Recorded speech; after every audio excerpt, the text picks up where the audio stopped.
Сколько можно меня будить? Я хочу спать к чертям собачьим.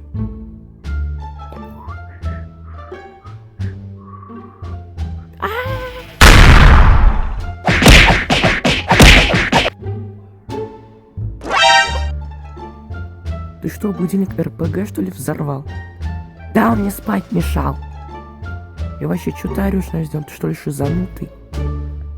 Я нет, а вот, может, ты, да? Давай забудем это, может, завтракать пойдем. Валяй. Все в нашей жизни очень изменилось. Рашка изобрела свою собственную вакцину от коронавируса.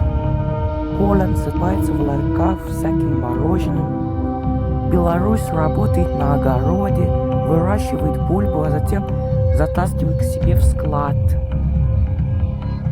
Батя собирает всех певиц и певцов на Евровидение. А у меня и Канады экономика рушится прямо на глазах. Моему брату пришлось объединиться с отрядами полиции, чтобы получить славу и подзаработать себе на жизнь.